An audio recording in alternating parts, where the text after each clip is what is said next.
नमस्कार, आप सभी का स्वागत है एनडीटीवी राजस्थान पर और मैं हूं आपके साथ शुभेंदु सिंह।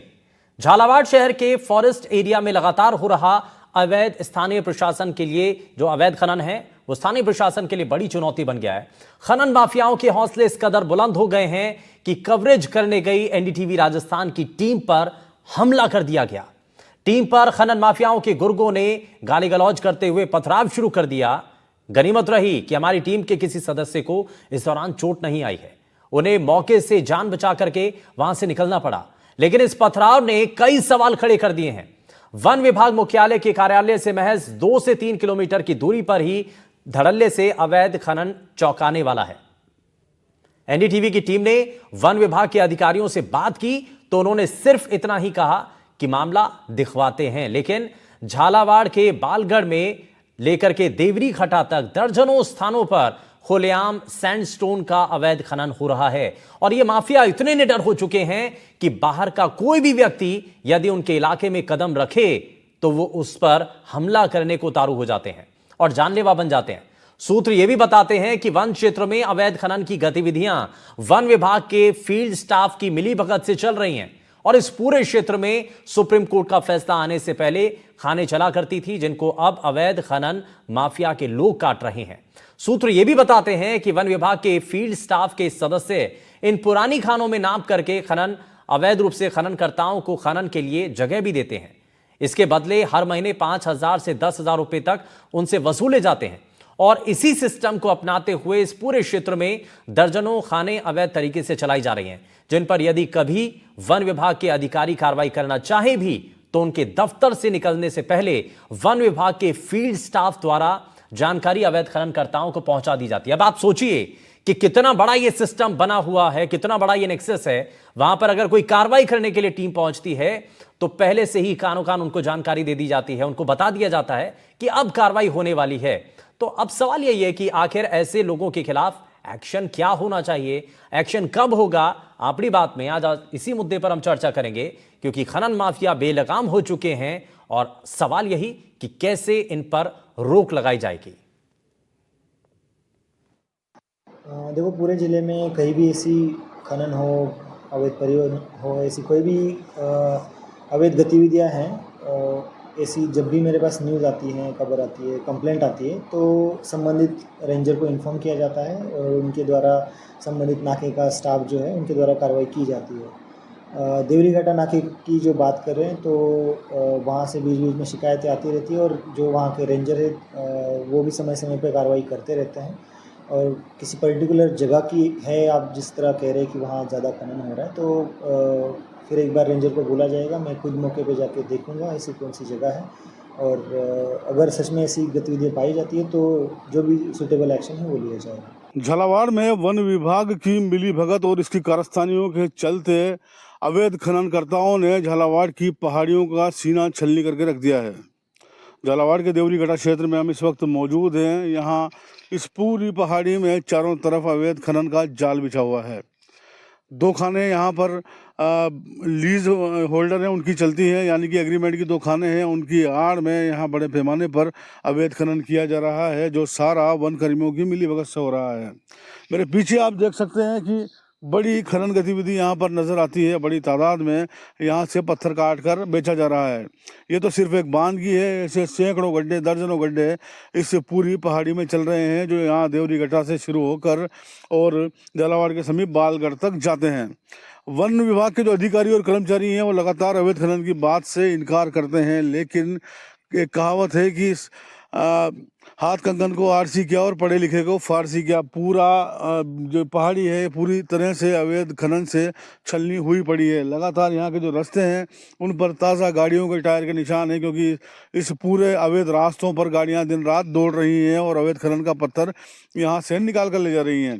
अभी हमने आपको कुछ दृश्य भी दिखाया जिसमें वन क्षेत्र में ड्रिलिंग मशीन द्वारा ड्रिलिंग की जा रही है। अवैध तरीके से यहाँ पर पत्थर को तोड़ा जा रहा है, ट्रैक्टर के द्वारा होल किए जा रहे हैं। इसके अलावा ये दृश्य भी हम आपको दिखा रहे हैं। मेरे पीछे आप देखें किस तरह से खनन हो रहा है। ताज़ा पत्थर यहाँ पर कटा हुआ पड़ा है। यहाँ पर दिन में पत्थर को काटा जाता है और रात को निकाल कर ले जाया जाता है। पूरा जो कारोबार है ये पूरा अवैध कारोबार वन विभाग के कर्मचारियों की मिलीभगत से चल रहा है। हमने पूरे मामले में अंदर घुसकर जब पड़ताल की तो सामने आया कि वनकर्मी इन पुरानी खानों में 20 फुट और 25 फुट का फेस नाप कर अवैध खननकर्ता को दे देते हैं और उसको यहाँ पर खनन करने की छूट दे दी जाती है। उसके बदले उससे 5 से लेकर 10,000 रुपये प्रति माह तक वसूला जाता है।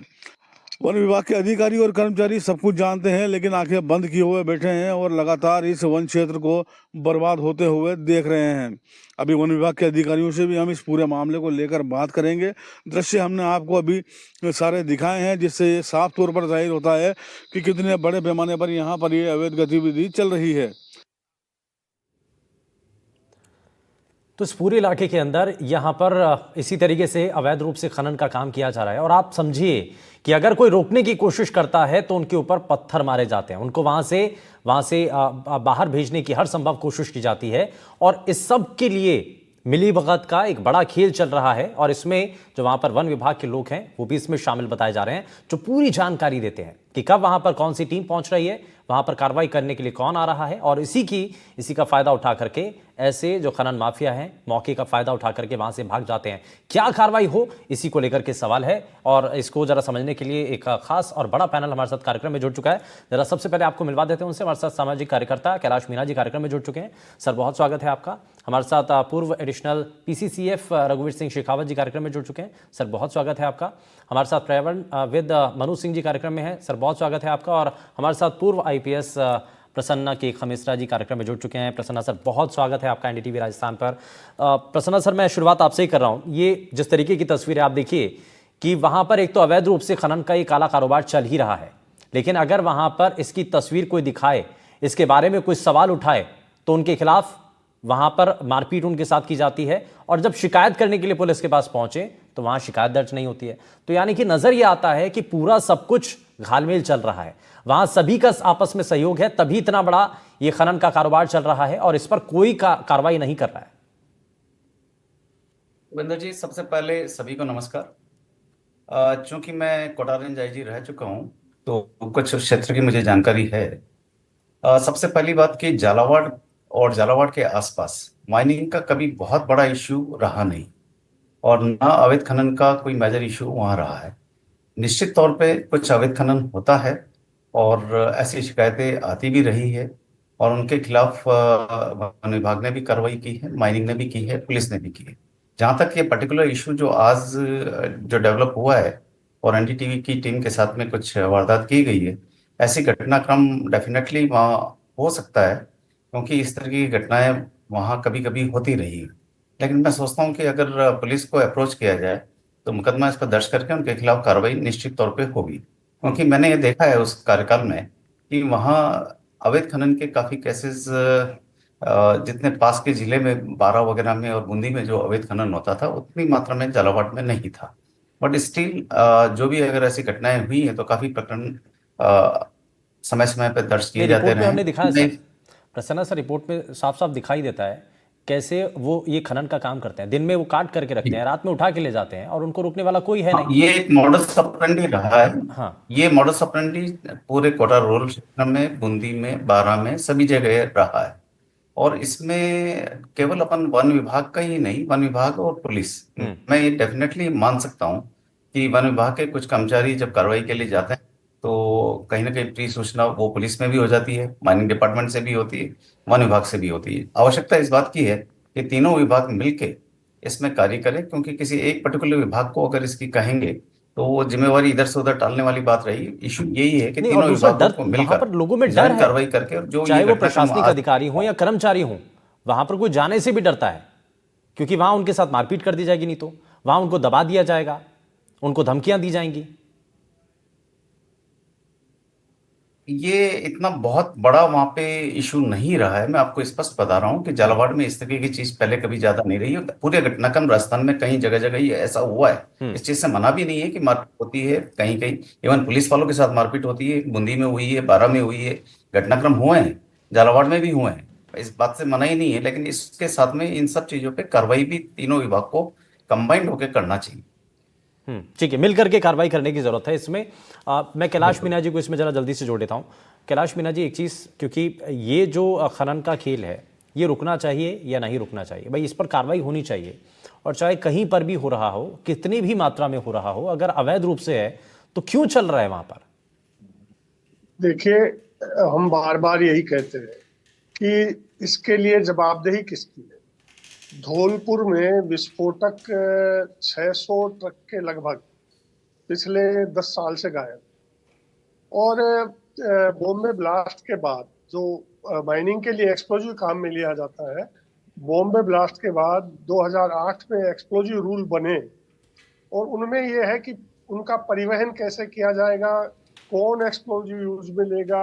इतने खतरनाक, उसमें आजीवन कारावास से लेकर 10 साल तक, मिनिमम 10 साल की सजा का प्रावधान है। उसके बावजूद खुले में विस्फोटक इधर से उधर आप देख लीजिए, शहरों में गाड़ियां घूम रही हैं। तो ये अपने आप में, आप कह रहे हैं कि झालावाड़ में फॉरेस्ट ऑफिस से 3 किलोमीटर की दूरी, अभी खान सुरक्षा महानिदेशालय जयपुर अजमेर में, कोटपुतली के पवाना में और कहीं सब जगह कहा है कि यहाँ विस्फोटक का उपयोग करना और खनन करना बिल्कुल बंद है, लेकिन वहां सब हो रहा है। एक मैं आपसे निवेदन करना चाहता हूँ कि इस देश में कानून है और वो कानून लागू नहीं हो रहा है, तो लागू करने वालों की ये बहुत बड़ा फेलियर है। जिन लोगों पे दायित्व है वो, जैसे मैं वन विभाग का जिक्र करना चाहूंगा, राजस्थान में फॉरेस्ट लगातार घट रहा है, और जिस तरह की पर्यावरणीय स्थितियां पैदा हो रही है, पानी, तापमान, ये सब, इसमें लोग चिंतित तो बहुत है। शहर में बैठ के चिंता करेंगे, लेकिन धरातल पे जो लोग इससे जूझ रहे हैं या इसको रोकने की कोशिश कर रहे हैं, उनके साथ क्या हो रहा है। 1 महीने का घटनाक्रम ले लीजिए आप, 1 महीने में कितनी वारदातें हुई हैं। आपको मुख्यमंत्री जी के गृह क्षेत्र में 200 करोड़ का बताया कि उन्होंने निकाल के कि ये 200 करोड़ का इलीगल हुआ है, लेकिन सरकार ने इसको रोकने के लिए जवाबदेही किसकी तय की।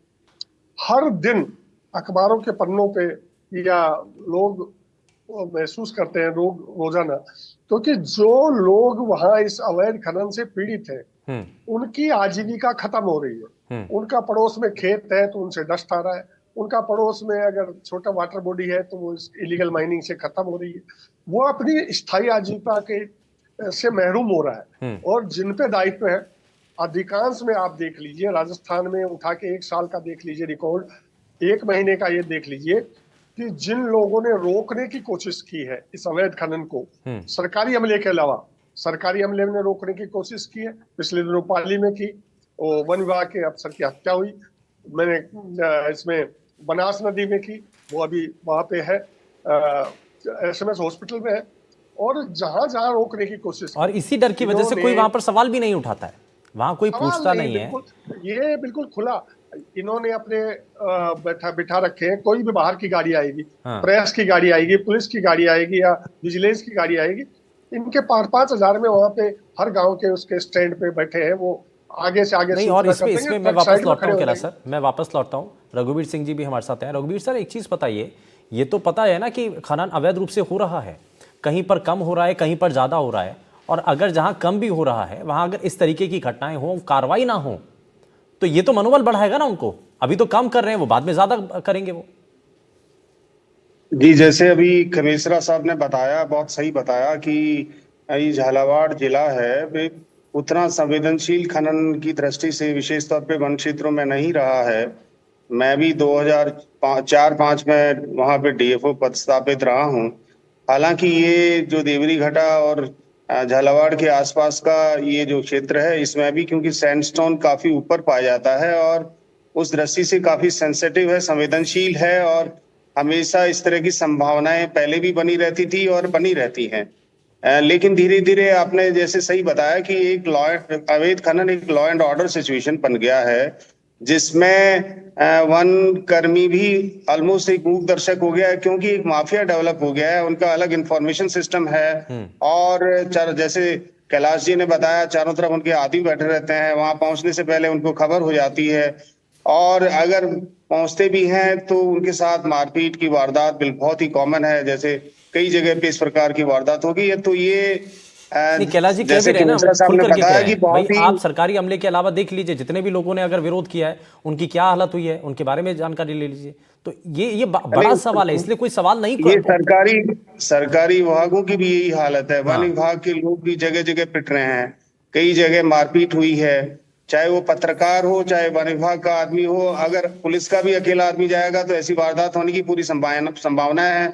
चाहे वो कहीं रेती का मामला हो, चाहे पत्थर का मामला हो। ऐसी स्थिति में बहुत ही आवश्यक हो गया है आज के समय में अवैध खनन को नियंत्रण करने के लिए जो माइनिंग विभाग, राजस्व विभाग, पुलिस विभाग और सभी विभाग मिलकर के जब तक समन्वित एक्शन सुनिश्चित नहीं करेंगे, मैं डेफिनेटली मानता हूँ मीडिया करेगा कौन सर? अब इसमें बताया तो जा रहा है कि पहले से उनको जानकारी मिल जाती है, वहां पर पहले से बता दिया जाता है कि देखिए साहब ये फलां टीम आ रही है, तो वो वहां से निकल जाते हैं। मैं खुद ही बोल रहा हूँ कि वहां पे चारों तरफ उन लोगों का, खनन माफियाओं का नेटवर्क है। वन विभाग के बाहर भी बताया तो जा रहा है कि वन विभाग के लोग भी भी इसमें शामिल हैं, तो ऐसा हो सकता है कि सिस्टम में दूसरे। हाँ, ये संभव है, मैं डिनाई नहीं कर रहा हूं। यदि ये ऐसा कहीं है तो ये जांच का विषय है। उनके खिलाफ कठोर से कठोर कार्रवाई होनी चाहिए, उनको दंडित किया जाना चाहिए, उनके खिलाफ भी एफआईआर में उनका नाम शामिल कर देना चाहिए, उनके खिलाफ कार्रवाई होनी चाहिए। लेकिन ये जांच का विषय है, जांच में यदि एस्टैब्लिश होता है डेफिनेटली कार्रवाई होनी चाहिए। लेकिन ये मैं जो खनन का जो विषय है, जो अवैध खनन है, ये एक ज्वाइंट ऑपरेशन के थ्रू ही राजस्थान में सभी जिलों में हालात काफी खराब हैं, उनको कंट्रोल किया जा सकता है। ठीक है, मैं इसमें प्रसन्ना सर से वापस एक जवाब लूँ, लेकिन उससे पहले मैं जरा मनु सिंह जी को जोड़ रहा हूँ। मनु सिंह जी, एक चीज़ बताइए कि ये अवैध रूप से तो खनन हो ही रहा है, इसके क्या नुकसान है हमारे पर्यावरण को लेकर के? क्या आने वाले समय की स्थिति अगर ऐसे ही चलता रहा तो क्या तस्वीर जो हम समझ नहीं पा रहे हैं, जो हम देख नहीं पा रहे हैं, वो क्या होने जा रहा है? देखिए, सबसे पहले तो अभी आप ही के चैनल को मैं साधुवाद भी दिया था, लगभग 1.5 महीने पहले हमने एक शो में बातचीत करी थी, जो जोधपुर विश्वविद्यालय ने एक रिपोर्ट निकाली थी कि किस प्रकार जो अवैध खनन है उसने अरावली के आसपास इतना भयंकर संकट पैदा कर दिया है कि वो इतनी बड़ी मात्रा में हो रहा था कि भूकंपीय प्लेटों तक पे नकारात्मक प्रभाव पड़ रहा था। यानी अवैध खनन उस दर्जे का हो रहा है कि उसकी वजह से अब भूकंप आएंगे। इसकी वजह से आप देखिए, जो भूगर्भीय जल होता है वो प्रभावित होता है, वनस्पति कई प्रकार की हैं वो प्रभावित होती है, एनिमल ह्यूमन कॉन्फ्लिक्ट बढ़ता है, बहुत सारे प्रजाति, चाहे सरीसृप हो चाहे स्तनधारी जीव हो, सब पे प्रभाव पड़ता है। हमें पता ही है कि सरिस्का में तो ब्लास्टिंग में टाइगर की डेथ हो गई, जिसको हम बचा नहीं पाए। उसके अलावा आप देख रहे हैं सरिस्का के अंदर, हम देख रहे थे कि अभी उस पर भी आप ही के शो में बैठा था कि उसके अंदर खनन चल रहा था, बिल्कुल कोर एरिया में, और उसको कोई आपको वहां अधिकारी भेजने की जरूरत नहीं है। आजकल के जमाने में तो आप गूगल अर्थ का एडवांस वर्जन लेंगे तो आपको लाइव दिखा देगा कि खनन चल रहा है या नहीं चल रहा। तो मैं अवैध खनन को मेरे हिसाब से हमें इकोलॉजिकल टेररिज्म के उसमें डालना पड़ेगा। इससे जो उत्सर्जन होता है महीन PM20, PM2.5 कणों का, 12 प्रकार के फेफड़ों के ऐसे बीमारियां हैं जो उनसे उत्पन्न होती हैं, जिसमें जान जा सकती है। अगर ये इकोलॉजिकल टेररिज्म नहीं है तो फिर क्या है? और ये धड़ल्ले से चल रहा है। आप कई प्रदेश, 3 प्रदेश तो मैं सीधा कह सकता हूं, उत्तराखंड, राजस्थान और मध्य प्रदेश, ये लोग तो खनन माफियाओं के द्वारा ही चल रहे हैं। आपकी टीम गई, उन पे हमला हुआ, पुलिस वालों पे हमला होता है, IPS अधिकारियों पे हमला हुआ है राजस्थान में, बिल्कुल है ना, और मौतें हुई हैं। तो आप खुद सोचिए कि आम आदमी कैसे इसके खिलाफ आवाज उठा पाए। नहीं, इसमें अब करने कैलाश नंदा जी तो इसमें बहुत कार्य किया है। हाँ, अब इसमें करने की क्या जरूरत है, जरा इस पर भी बात करते हैं। उनकी टीम पे भी हमले हुए, उन्होंने पिछली बार बताया था। हाँ, तो अगर हमें करना है जी तो जॉइंट फोर्स ही बनानी पड़ेगी। हाँ। और नहीं तो आप देख लीजिए, माननीय त्रिवेंद्र सिंह रावत जो मुख्यमंत्री रहे उत्तराखंड ने, उन्होंने भी जब ये विषय को उठाया था तो उन्हीं के ऊपर दबाव बना दिया गया था लोगों ने कि गलत विषय आप उठा। तो ये बहुत ही संगीन विषय है। हमें मान के चलना पड़ेगा कि सिर्फ छोटे लेवल पे वन अधिकारियों की मिलीभगत नहीं है, पॉलिटिकल विल इसलिए गायब है क्योंकि ऊपर तक इनका पैसा पहुंच रहा है और इनकी पहुंच है, तभी ऐसा हो रहा है। 1-2 ड्राइवर पकड़ लेने से ट्रक के, या 1-2 छोटे अधिकारियों को आप उनके खिलाफ एक्शन लेने से ये समस्या नहीं जाएगी। उसमें होता भी क्या है ना सर, उसमें होता भी क्या है, वो जो अवैध रूप से परिवहन भी होता है ना, ये जब सामान लेकर के जाएंगे, ट्रैक्टर पकड़ लिया, बाकी लोग तो फरार हैं भाई, अगली बार से फिर से वो चालू करने लगेंगे, उनको रोका थोड़ी गया। तो जब तक आप जो किंगपिन्स है, जो मास्टरमाइंड है, उन पर शिकंजा नहीं कसा जाएगा, और बड़े बड़े अधिकारियों की अकाउंटेबिलिटी और ट्रांसपेरेंसी नहीं तय होगी, तब तक कुछ नहीं। ठीक है, इसमें मैं जरा प्रसन्ना सर को वापस से जोड़ रहा हूँ। सर एक चीज़ बताइए, अब इसमें क्या किया जाए, हम कैसे पकड़ें, और सबसे पहले ठोस कार्रवाई कैसे हो नियमों के तहत? क्योंकि अब जब सपोज किसी को पकड़ भी लिया गया, बाद में छूट करके बाहर आ जाते हैं, उनको पता है कि क्या सिस्टम है, वो पैसे देते हैं, फिर बाद में बाहर आ जाते हैं, हल्की धाराओं में उनके खिलाफ मामला दर्ज होता है, बाहर आ जाते हैं। रुपेंद्र जी, बिल्कुल आप सही कह रहे हैं, और मनु सिंह जी ने जो बात कही है वो काफ़ी हद तक सही है। ये इकोलॉजिकल टेररिज्म ही है, और इसका पूरे राजस्थान का मैं अनुभव बता सकता हूँ कि चाहे वो भरतपुर रेंज हो, चाहे अलवर हो, चाहे साउथ में डूंगरपुर और बांसवाड़ा की तरफ हो, या अन्य क्षेत्रों में जहाँ पहाड़ी कट रही है, तो आज की तारीख में अगर हम वहाँ जाके देखते हैं तो आज से 10-15 साल पहले जो गया होता है और आज जो जाता है, तो उसको काफ़ी ऐसा नज़र आता है कि यहाँ जो पहाड़ थे कहाँ चले गए। कहीं होटल्स बन रही है, कहीं किसी और विषय में ये सारे पत्थर जा रहे हैं। साथ के साथ अवैध खनन का दूसरा पहलू आता है अवैध बजरी खनन का, जो नदियों से जो बजरी निकलती है। तो ये दोनों ही काफ़ी रैम्पेंट रूप से राजस्थान में रही है, लेकिन उसके ऊपर कार्रवाई समय समय पर सरकारों ने अपनी तरफ से सारे प्रयास करती रही है। और तीनों ही विभागों के, चाहे वो माइनिंग के हो, चाहे फॉरेस्ट के हो, चाहे पुलिस के हो, चाहे रेवेन्यू विभाग के हो, कार्रवाई जॉइंट टीम बना के करते रहे। लेकिन कहीं ना कहीं पॉलिटिकल विल की इसमें कमी हम लोगों ने महसूस की है। और जहां आपने बताया कि जो मौके पे जो ट्रक या ट्रैक्टर पकड़ा, तो उसमें सुप्रीम कोर्ट की सख्ती के बाद में, और जो नए लॉज आए हैं, कानून आए हैं, उसके तहत वो जब जब्त होता है तो उसको काफी हैवी पेनल्टी के साथ और लंबे समय बाद छोड़ता है, वो भी हैवी पेनल्टी के साथ। लेकिन क्योंकि इस खनन में इतना पैसा है, तो वो भी वो लोग अफोर्ड कर लेते हैं। बिल्कुल। तो बेसिकली बात वही है कि हम जो भी पकड़ते हैं या जो करते हैं, इसके पीछे के जो किंग पिन माफियाज हैं, उस पर पुलिस कभी बहुत कम जा पाती है। ये एक रियलिटी है। और जब तक उन रियलिटी को हम एड्रेस करते हुए इसके पीछे के जो लोग हैं इनके तक ना जा पाए, तब तक इस अवैध खनन पे पूर्ण रोक लगाना बहुत मुश्किल है। और इसके लिए पॉलिटिकल विल और समन्वित प्रयास सभी की बहुत जरूरत है। ये पॉलिटिकल विल बहुत ज़रूरी है। इसमें मैं कैलाश मीणा जी को वापस से जोड़ता हूँ। कैलाश सर, इसमें एक चीज़ तो ये साफ़ है कि भाई इसमें पॉलिटिकल विल होना चाहिए, प्रशासनिक स्तर पर सभी टीमों को मिलकर के करना होगा। एक तरफा अगर हम कह दें कि नहीं साहब, लेकिन अगर ऐसा कोई मामला सामने आता है तो उसमें कम से कम सपोर्ट ज़रूर करने की ज़रूरत है। अगर कोई आकर के सवाल उठा रहा है, भाई वहाँ पर ऐसा हो रहा है, बता रहा है, तो कम से कम उसकी रिपोर्ट दर्ज की जाए और उसके खिलाफ डिपार्टमेंट जो है वो एक्शन ज़रूर ले, ताकि जो शिकायत करता है या जो वहाँ पर पहुँचा है, जो दिखा रहा है, जो बता रहा है, तो ऐसे तो आवाज़ ही दब जाएगी ना। अगर कोई सुनवाई नहीं होगी तो ऐसे तो आवाज़ ही दब जाएगी, तो कोई वहाँ पर आकर के सवाल भी नहीं पूछेगा। हाँ कैलाश जी। मैं सैकड़ों लोगों को जानता हूँ, मैं ऐसे सैकड़ों लोगों को जानता हूँ जिन लोगों ने इसमें वो दमन सहा है, मुकदमे सहे, उन पे हमले हुए हैं। राजस्थान के स्वतंत्रता आंदोलन में पंडित तारकेश्वर शर्मा बहुत बड़े फ्रीडम फाइटर थे। उनके परिवार के 6 लोगों को स्वतंत्र वो ताम्र पत्र मिला था, और जिनमें महिलाएं भी थी। उनके पौत्र मेरे दोस्त थे प्रदीप शर्मा। पचेरी में अवैध खनन के लिए उनको स्टे मिला था, और वो उसकी अवैध खनन में माइनिंग हो रही थी, उसकी शूटिंग कर रहे थे अपने कैमरे से। उनकी हत्या हुई 2012 में। आज तक 2012 से कुछ भी नहीं हुआ। हम कोर्ट कचहरी पता नहीं कहाँ कहाँ। अभी 3 दिन पहले खान सुरक्षा महानिदेशालय में कोटपूतली बहरौल जिले के लोग गए और खान सुरक्षा महानिदेशालय से कहा कि आपने ये कहा है कि ये बंद करिए, कि बिल्कुल ये गलत है। वो नहीं, और उल्टे उन लोगों पे मैं तो ऐसे लोगों को भी जानता हूं जो पर्यावरण प्रदूषण नियंत्रण बोर्ड में गए और उनके ऑफिस में उन पे हमला हुआ। भाई अजीबोगरीब स्थिति है कि कोई आदमी, कोई नागरिक अपने अस्तित्व को बचाने की लड़ाई लड़ रहा है कि इससे हमारा अस्तित्व खतरे में है, हमारा गांव खतरे में है, मेरी खेती खतरे में है, मेरा परिवार खतरे में है, मैं कहाँ जाऊं। लेकिन वो बड़ी, तो इसके लिए सबसे बड़ी विल पावर है। हम 2005 में माननीय सुप्रीम कोर्ट ने कहा था कि ओवरलोड व्हीकल्स नहीं चलेंगे। मैं राजस्थान हाईकोर्ट में लड़ रहा हूँ, और राजस्थान हाईकोर्ट ने कहा कि भाई सुप्रीम कोर्ट के फैसले की वो लागू हो, इसके लिए अभी सरकार कह रही है हम दिखवा रहे हैं ये।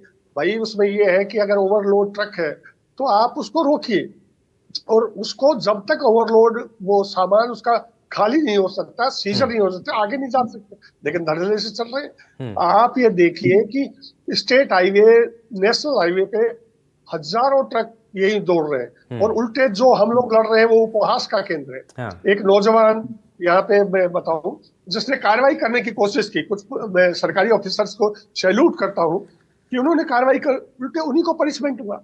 एक नौजवान ने यहाँ पे एक बड़ा गठजोड़ पकड़ा जो 1200 व्हाट्सएप ग्रुप में ये ऑपरेट करते थे कि किधर कौन आ रहा है, वो माइनिंग की सूचना देते थे कि यहाँ पुलिस आ रही बल्कि है, उनको एस्कॉर्ट करती हुई गाड़ियां चलती हैं सर, एस्कॉर्ट करती हुई गाड़ियां चलती हैं। उनको 151 में छोड़ दिया और उसको पनिशमेंट किया, उस ऑफिसर को पकड़ने वाले को, और उससे कहा कि इससे ये शांति व्यवस्था भंग कर रहा है। और वहीं सीकर जिले में पाटन में 3 पुलिस वाले ओवरलोड ट्रक के नीचे दम के मरे। आज तक हम ही उनकी पैरवी कर रहे हैं, कोई सुनने की नहीं है। इसलिए जब तक यही दिक्कत है सर, राजनीतिक ये बिल्कुल ये बड़ा वाजिब, और क्योंकि जब ये खुद सामने से देखते हैं तो ज़्यादा एहसास होता है। मैं इसमें रघुवीर सर को एक वापस से ज़रा जोड़ रहा हूँ। रघुवीर जी, सर इसमें एक चीज़ बताइए कि अब इसमें जो है हमने ये देखा कि पट्टे अगर खनन के लिए अलॉट कर दिए गए, कितनी मात्रा में कितना क्षेत्र है वो तय होता है, लेकिन उसके बावजूद भी वहाँ पर और माइनिंग वहाँ पर की जाती है। तो ये मॉनिटरिंग भी तो करनी होगी ना, ये भी तो देखना पड़ेगा। पहले वक्ताओं ने बहुत अच्छी तरह से इस चीज को, विषय को बताया भी है, और मैं ये बताना चाहूंगा कि सबसे इम्पोर्टेंट ये हो गया कि अवैध खनन हमको मानना पड़ेगा कि प्रदेश और देश की बहुत बड़ी समस्या है और एक लॉ एंड ऑर्डर सिचुएशन है, और इसको एनकाउंटर करने के लिए या इसको कंट्रोल करने के लिए बहुत ही स्ट्रांग पॉलिटिकल विल की आवश्यकता है। साथ ही एक पूरा एडमिनिस्ट्रेटिव सिस्टम गियर अप होकर के और एक प्रोटोकॉल इन प्लेस लाने की और एग्जीक्यूट करने की आवश्यकता है, ताकि जमीन पर जो अवैध खनन कर रहे हैं माफिया हैं उनके खिलाफ स्ट्रांग एक्शन हो। जैसे बताया कि जो किंग पिन्स हैं उनके खिलाफ एक्शन आए और एक भय की स्थिति पैदा हो, तो वो स्थिति लाने के लिए हमें बहुत स्ट्रांगली ग्राउंड पे काम करना पड़ेगा। जबकि सुप्रीम कोर्ट और डिफरेंट कोर्ट्स के बहुत अच्छे डायरेक्शंस हैं, बहुत स्ट्रांगली उन्होंने कहा है कि अवैध खनन रुकना चाहिए, लेकिन अनफॉर्चुनेटली ग्राउंड पे स्थितियां काफी बेहद खराब हैं। और सर जिस वक्त हम ये बात कर रहे हैं ना, उसी दौरान वन विभाग की तरफ से इस मामले को लेकर के संज्ञान भी लिया गया है। इस मामले पर ये जानकारी भी हमारे पास मिल रही है, और वन विभाग के जो CCF हैं अरिजीत बनर्जी, उन्होंने इस मामले पर रिपोर्ट भी मांगी है। अब सवाल यही कि इस मामले पर अब एक्शन क्या होता है, क्योंकि हमारी कोशिश यही है कि जो तस्वीर है वो कम से कम सामने रखी जाए। जब तक हम ये मुहिम चला रहे हैं, हमारी क्योंकि कोशिश भी है कि जहां जहां पर भी अवैध रूप से जो खनन हो रहा है उसकी रिपोर्ट हम लोगों तक पहुंचाएं, प्रशासन से पूछें और उसका कोई समाधान निकले। कब तक ऐसे चलता रहेगा, इसी सवाल के साथ। खैर बहुत शुक्रिया सभी खास मेहमान हमारे साथ कार्यक्रम में जुड़े, अपना कीमती समय दिया आपने। लेकिन खनन माफियाओं के खिलाफ बड़ा एक्शन लेने की अब जरूरत है। अलग अलग फ्रंट पर आकर के कार्रवाई हो रही है, लेकिन अब खनन माफियाओं के खिलाफ भी एक्शन की जरूरत आ चुकी है।